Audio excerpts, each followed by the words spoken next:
habité par une colossale variété de créatures. La vie s'est insinuée partout, colonisant les milieux les plus divers, du pâturage normand au désert glacé, en passant par les forêts tropicales et les circonvolutions de nos estomacs. Combien d'espèces seriez-vous capable de citer? De mémoire, 10? 100? 1000? Selon les estimations, entre 5 et 100 millions d'espèces différentes peuplent la planète.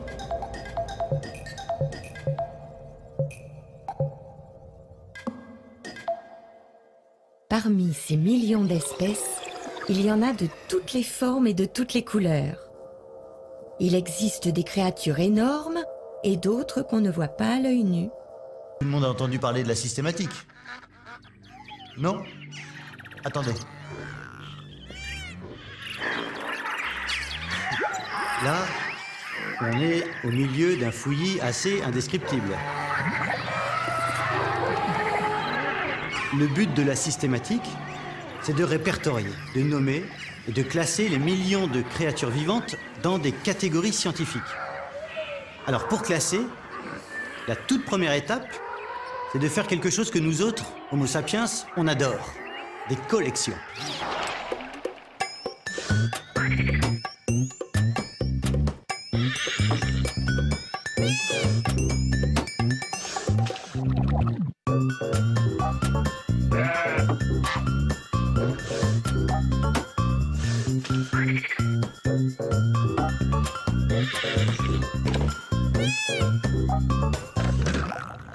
Décrire le vivant, c'est la notion d'espèce. Mais au fait, cette notion que tout le monde utilise sans y penser, vous la définiriez comment, vous? Aujourd'hui, le critère officiel, c'est l'interfécondité. En gros, si deux individus peuvent se reproduire entre eux, et si leur descendance est fertile, alors ils appartiennent à une même espèce. Là, par exemple, ça ne marchera pas. On a clairement deux espèces distinctes. Là, par contre, on est visiblement en présence d'une espèce unique. L'avantage de la notion d'espèce, c'est qu'elle permet de ranger des millions d'individus dans une seule boîte, à laquelle on attribue un nom latin unique. Ouais, latin, ça fait plus chic. Et ça évite les querelles linguistiques.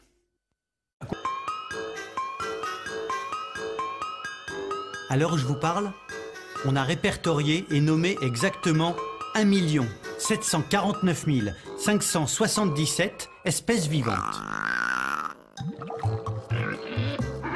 Mais donner des noms ne suffit pas à construire une image cohérente de la nature. On sent bien, intuitivement, que le chien est plus proche du loup que de la langouste, qui elle-même a plus en commun avec le crabe géant. Comment rendre compte de ces ressemblances qui existent entre des espèces différentes? Prenons au hasard un petit échantillon du monde vivant. Le saumon d'Écosse, le lémurien, le canari, l'escargot, le crocodile, la chauve-souris, et puis moi. Pour faire un classement, il faut choisir un critère. Et là, j'ai justement une machine à trier. Avec sa télécommande, c'est très pratique. Il suffit de taper un critère, essayons les ailes. On tape son critère et on passe tout le monde dans la machine.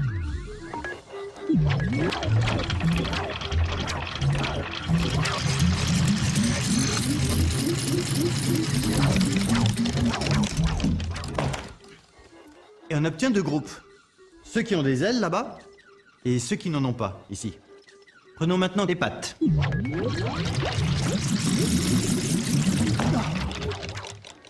Cette fois-ci, on obtient 3 groupes différents. Les quadrupèdes, nous, les bipèdes et les sans pattes. Ce buisson sphérique, c'est la version actuelle d'une très ancienne image, l'arbre de la vie. Toutes les espèces vivant sur Terre sont là. à chaque extrémité de ces millions de branches. Cette représentation contemporaine est le résultat d'un long processus qui a commencé par une époque. Et le premier à la représenter sous une forme très concrète, avec des montants, avec des échelons. Mais le sens véritable de cette image d'arbre du vivant. Avec lui, l'arbre devient généalogique et la systématique acquiert un sens nouveau.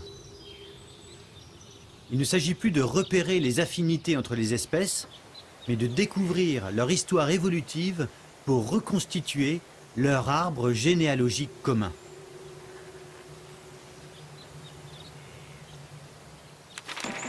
Cet arbre, c'est comme ça qu'on le dessine au XIXe siècle. Un chêne gigantesque dont chaque rameau représente une espèce ayant habité la Terre à un moment donné.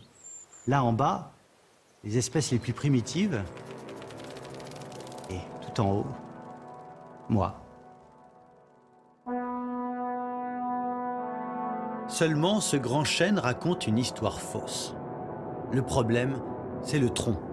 Cette direction privilégiée, qui aboutit à mettre les uns en haut et les autres en bas, n'a aucune justification objective. L'arbre de la vie, il faudrait le dessiner plutôt comme ça.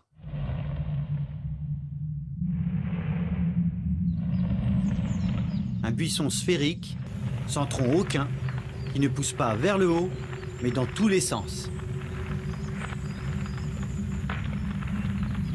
À la place d'un chêne, on se retrouve avec un buisson taillé en boule. Voyons ça de plus près. Les branches qui s'arrêtent en chemin représentent les espèces disparues. Ici, l'iguanodon. Là, le diplodocus. Celles qui atteignent la périphérie représentent les espèces qui vivent aujourd'hui.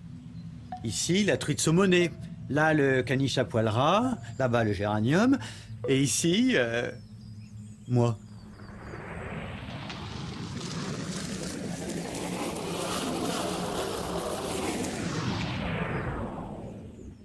Voilà. Au lieu de trôner comme autrefois au sommet de l'arbre du vivant, je me retrouve au bout d'une branche banale, comme une vulgaire crevette. C'est légèrement embarrassant, mais tout ça parce que les scientifiques, depuis un siècle ou deux, se sont mis en tête de me traiter comme une espèce ordinaire. Bon, maintenant, la bonne nouvelle, c'est qu'en reculant vers le centre de l'arbre, je vais découvrir toute une série d'embranchements qui me relient à toutes les espèces vivant sur Terre.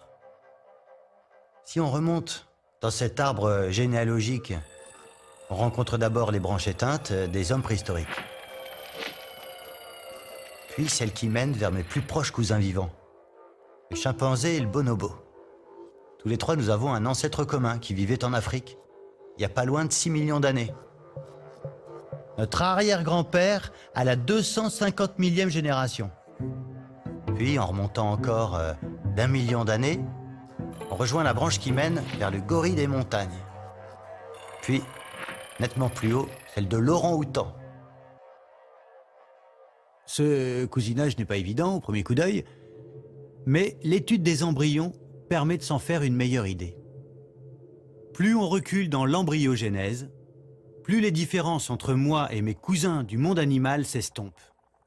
Tiens, par exemple, allons à l'embranchement suivant, celui des hominoïdes, là où je rejoins une dizaine d'espèces de gibbons.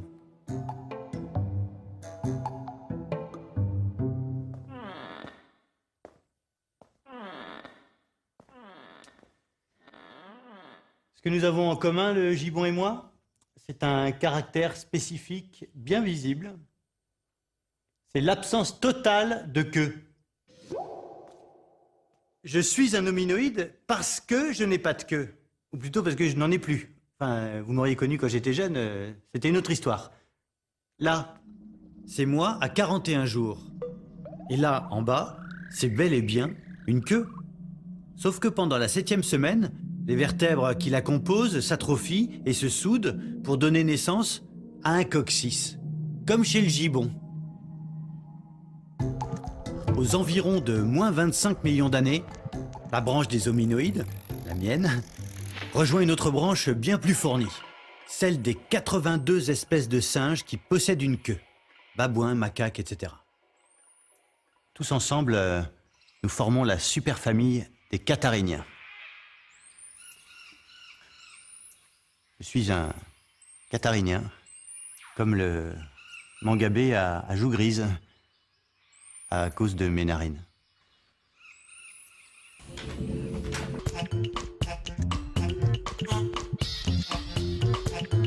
Pour compléter la photo de famille et découvrir mes prochains cousins, il faut explorer tous les continents et se munir d'un vocabulaire hyper spécialisé.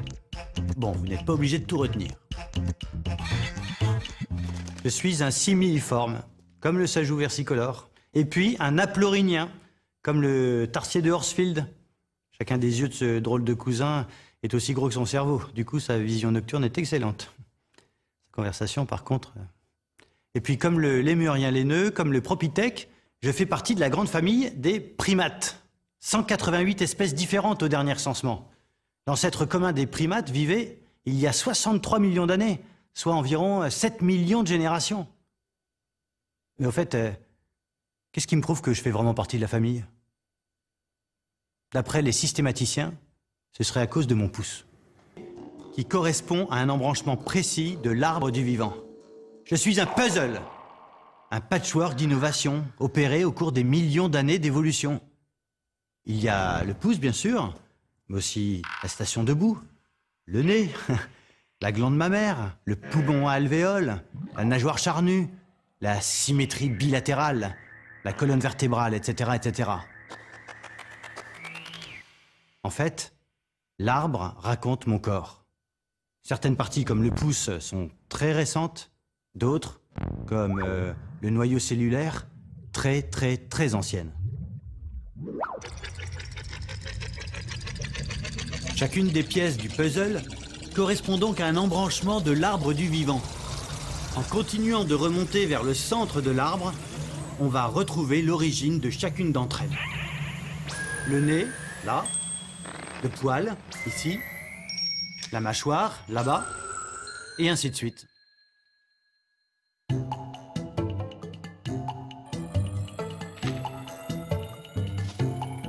Après les primates, on rencontre les lapins et les autres familles de rongeurs.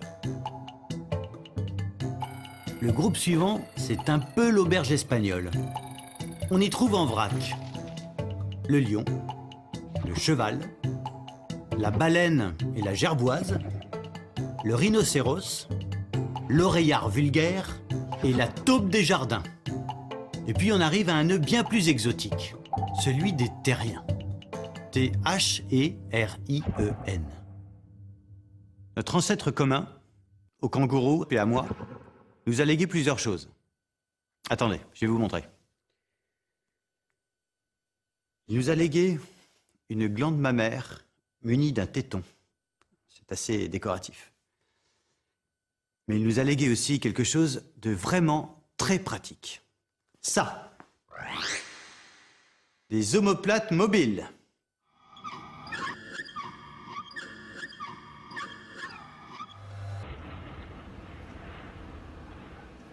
Le radiocinéma permet de mettre en évidence les caractéristiques de ce... on voit bien les deux omoplates. Je vous laisse deviner. Je suis un vivipare muni de poils, de mamelles et d'oreilles à pavillon externe. Je suis homéotherme, c'est-à-dire que mon organisme me permet de maintenir une température interne constante. Je suis... Non. Allez, un petit effort. Bah, je suis un mammifère, évidemment. Les chemins scientifiques admettent qu'il y ait des mammifères qui pondent des œufs.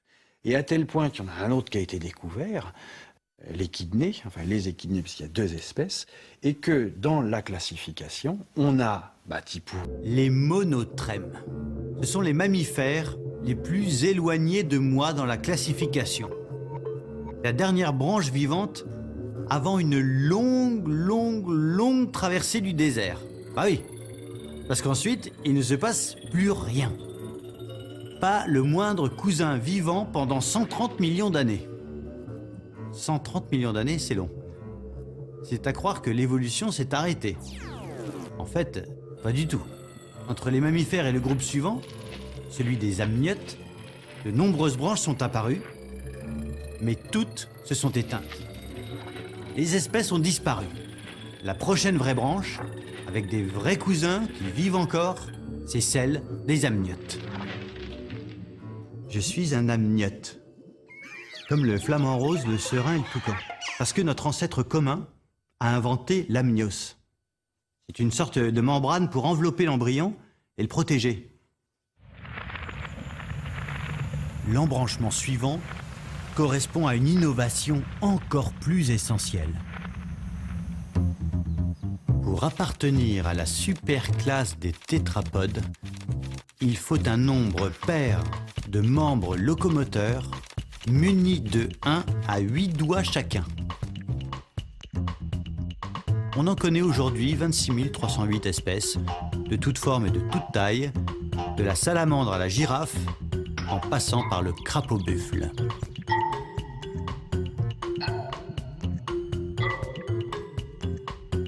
Je suis aussi un tétrapode, comme cette grenouille africaine, qui n'a pas encore de nom puisqu'on vient juste de la découvrir.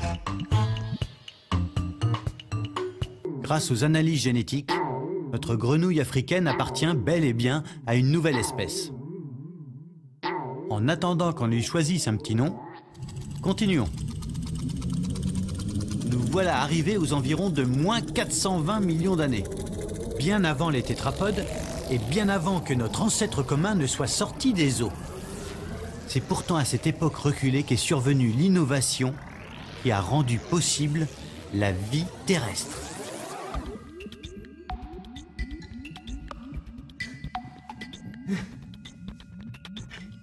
Je suis un sarcoptérygien, comme le sélacanthe, à cause de mes nageoires charnues. Oui, je sais. On a l'habitude de les appeler des bras et des jambes. Mais d'un point de vue évolutif, ce sont des nageoires. Je vais vous montrer. Ça, c'est un bras d'Homo sapiens ordinaire. Et ça, c'est une nageoire de sélacanthe. Vous avez remarqué? Elle se rattache au reste du squelette par un os unique. C'est ça, l'innovation géniale des sarcoptérygiens. Cet os unique, qui éloigne du corps les rayons de la nageoire, va permettre à cette dernière d'évoluer vers toutes sortes de formes et de fonctions nouvelles. Marcher d'abord, et donc sortir de l'eau, mais aussi grimper aux arbres, et même voler.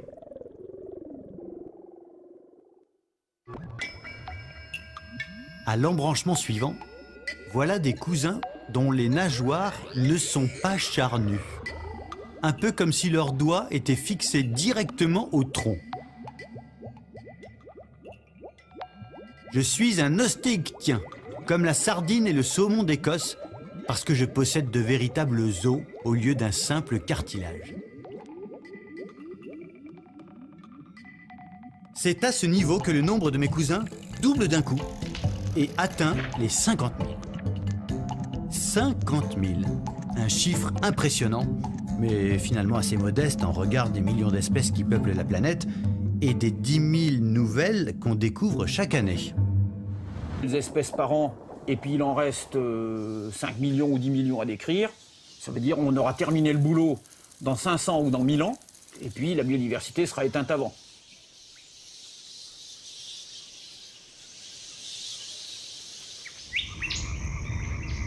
Autrement dit, il y a des milliers d'espèces qui vont disparaître avant même d'être découvertes. Elles n'auront pas le temps d'être inscrites sur la liste rouge des espèces menacées. Contrairement aux pandas, à la baleine à bosse ou au grand requin blanc, que je rencontre justement à l'embranchement suivant. Je suis un gnatostome, comme le grand requin blanc, parce que je possède de l'hémoglobine, ainsi qu'une mâchoire grâce à laquelle je peux capturer des proies avec la bouche.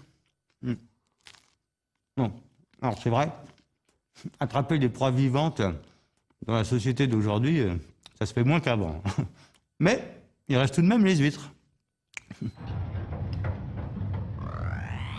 Je suis un vertébré parce que j'ai des vertèbres. Et puis un craniate parce que je possède une sorte de boîte pour protéger mon précieux cerveau. Avec les cousins qu'on va rencontrer maintenant, la photo de famille devient franchement cauchemardesque. Je suis, dans l'ordre, un craniate comme la myxine, puis, en remontant, un myomérozoaire comme l'Amphoxus, et puis un cordé comme l'Acidie. Ce sac mou qui vit accroché au fond de l'eau. Là, on pourrait croire qu'on ne peut pas tomber plus bas, et pourtant, si. C'est un peu gênant de vous avouer ça, mais d'un point de vue topologique, je suis un donut. Un orifice en haut, un orifice en bas et un conduit qui relie les deux. Je suis un deutérostomien, comme le concombre de mer ou l'oursin granuleux, à cause de la façon dont se forme ce conduit pendant l'embryogenèse. Certains commencent par la bouche, mais moi, personnellement, je commence par l'anus, comme on voit ici. Et ma bouche se forme ensuite, d'où le nom du groupe. Deutérostomien en grec, ça veut dire bouche en second. Bon, passons rapidement sur ces détails embarrassants, d'autant plus que l'embranchement suivant est particulièrement chargé. Les 58 000 deutérostomiens se retrouvent totalement submergés par un afflux massif de nouveaux cousins. Plus d'1 million. La branche qui mène vers moi, Homo sapiens, n'est qu'un petit rameau perdu au milieu d'un groupe énorme, les bilatériens. Je suis un bilatérien, comme la mouche du vinaigre, mais aussi comme le crabe ou comme l'escargot de Bourgogne, car je suis traversé par un plan de symétrie qui partage mon corps en deux moitiés semblables. Du fait de cette symétrie, j'ai aussi une direction privilégiée avec un avant et un arrière.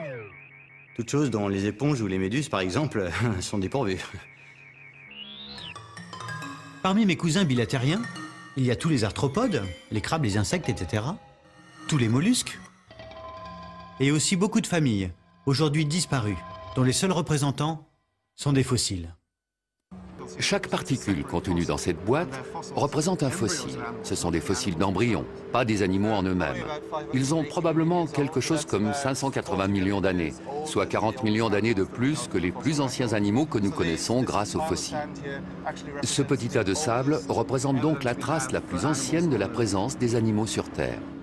Avant la reconstruction, nous pouvons étudier l'anatomie en détail et nous en servir pour savoir où placer ce fossile dans l'arbre de la vie.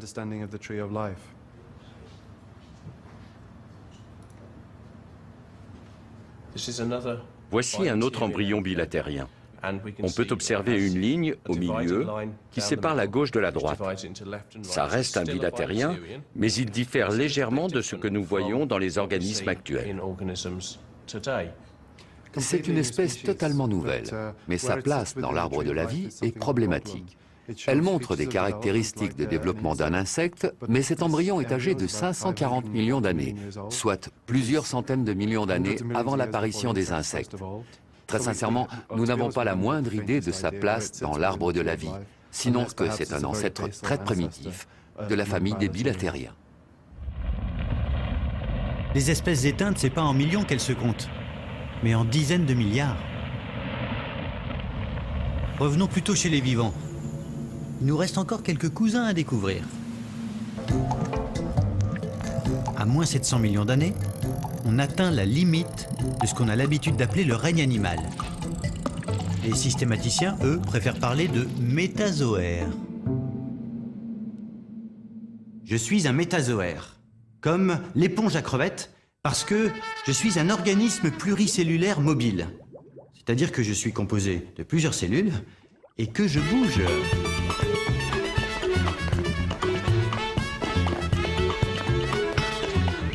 Tout de suite après, voilà des cousins beaucoup moins agités qu'on a pris l'habitude de regrouper sous le terme de végétaux. Alors c'est vrai, ils ont fait des choix de vie, comment dire, différents. Et pourtant, je suis un eucaryote comme eux, comme le romarin, comme le séquoia géant et comme le géranium. Bon, je reconnais qu'entre lui et moi, la ressemblance n'est pas frappante. Il faut dire que notre ancêtre commun vivait il y a 1 milliard d'années, mais avec un bon microscope, il y a quand même un air de famille. Là, à droite, c'est la cellule du géranium. À gauche, c'est moi. Enfin, les cellules de mon épiderme. Leurs formes sont différentes, mais leurs structures sont les mêmes, avec ce compartiment spécial où est enfermé l'ADN, le noyau. C'est cette invention, le noyau, qui est l'innovation partagée des eucaryotes. Elle est commune aux animaux, aux végétaux, mais aussi à tout un tas d'organismes qui ne sont ni l'un ni l'autre. Des cousins composés d'une cellule unique, les unicellulaires. Autrefois, tous les êtres vivants étaient rattachés soit au règne animal, soit au règne végétal. Et les unicellulaires n'échappaient pas à la règle. Les microalgues étaient végétales comme la betterave, les paramécies animales comme la girafe.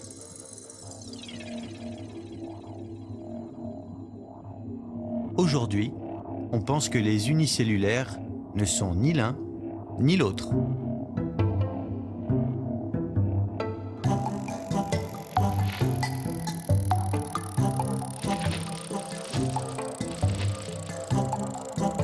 La branche des eucaryotes, c'est l'une des 3 branches maîtresses de l'arbre du vivant. Elle inclut les animaux, ici, les végétaux, là, et là-bas, une partie des unicellulaires, ceux qui ont un noyau. Ceux qui n'en ont pas, ils sont dans cette autre branche, celle des bactéries. Les scientifiques en ont identifié 10 000 espèces, mais il y en aurait plusieurs millions. On leur doit la coqueluche et le choléra, d'accord. Mais pas seulement. Sans bactéries, pas d'azote pour les plantes, ni de digestion chez les animaux, bref, pas de vie sur Terre. Et pas d'Homo sapiens. Alors, vous allez me dire, il reste une 3e branche. On ignorait son existence il y a encore 30 ans. Elle est peuplée d'unicellulaires qu'on appelle les archées. Il y a une centaine d'espèces connues, mais là encore, il en reste probablement des millions à découvrir. Pyrococcus abyssi. Cette petite chose ronde et insignifiante, pour qui le soufre est une friandise, et l'oxygène un poison mortel, c'est aussi un cousin. Un cousin assez éloigné, mais un cousin quand même. L'immense famille à laquelle nous appartenons tous les deux a pour une fois un nom simple. Je suis un être vivant comme Pyrococcus, parce que nous possédons tous les deux le même code génétique et des protéines identiques. Tous les êtres vivants, donc bactéries, archéocaryotes, font partie de la même famille. Ça veut dire très clairement, qui dit famille dit ancêtre. Clairement, tous les êtres vivants actuels descendent d'un ancêtre commun. Nous avons tous un même ancêtre. Nous sommes tous frères et sœurs. Alors, cet ancêtre, les scientifiques aujourd'hui lui ont donné un petit nom, ils l'appellent LUCA. LUCA, c'est un acronyme, ça vient de l'anglais Last Universal Common Ancestor, donc le dernier ancêtre commun à tous les êtres vivants, à partir duquel ont divergé les 3 lignées archées, eucaryotes et bactéries. Ce qui est certain, c'est que LUCA ne devait pas être seul à son époque. Ce n'est pas la première cellule, ce n'était pas non plus un individu isolé. À cette époque, il devait y avoir beaucoup d'autres lignées qui existaient sur la planète, simplement elles n'ont pas donné de descendants. Tous les descendants des autres lignées cellulaires ont disparu, ont été éliminés par les descendants de LUCA.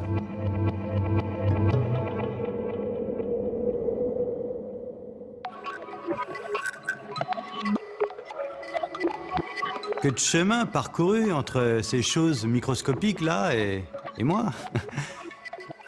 Faut reconnaître que la nature a fait un boulot extraordinaire.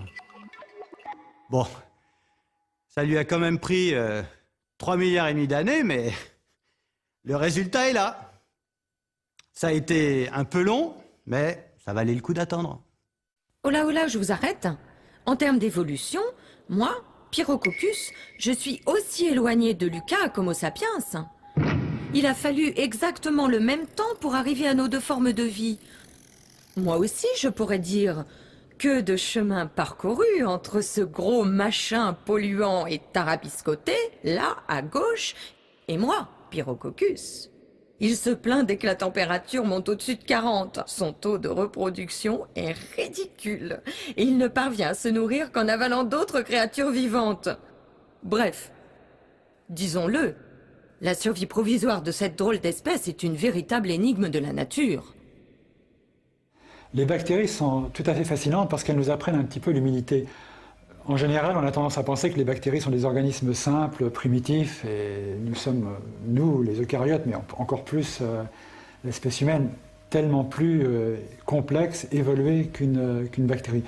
Alors c'est vrai qu'en termes de complexité, si on pense au cerveau humain avec ses neurones, là on est beaucoup plus complexe qu'une bactérie. Mais est-ce que cela veut dire qu'on est plus évolué? C'est pas sûr.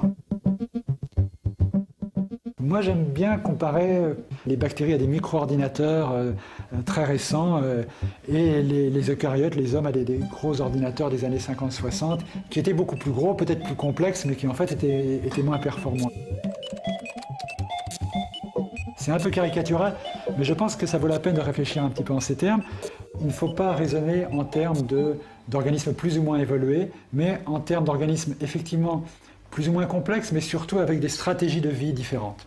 Et d'en avoir conscience, parce que finalement, être une archée, une bactérie ou même une plante ou autre, c'est bien beau, mais on ne le sait pas. C'est quand même un petit peu dommage. C'est une chance incroyable quand on y réfléchit d'être en vie. Si le spermatozoïde d'à côté avait gagné, bon, vous ne seriez pas en vie. Et puis on peut faire aux archées. Ce qui est fascinant lorsqu'on regarde cet arbre, c'est si on cherche où est l'homme. En fait, l'homme, c'est une petite branche qui se termine ici, dans le rouge, chez les eucaryotes, mais tous les animaux correspondraient finalement à une toute petite branche ici à l'extrémité de cet arbre. Les plantes également sont situées ici sur une autre branche allant aux eucaryotes. Donc on voit vraiment, et ça traduit la réalité, on voit vraiment que on a l'impression que les animaux et les végétaux représentent la plus grande part de la biodiversité, mais ce sont vraiment les micro-organismes qui constituent l'immense majorité de la biosphère.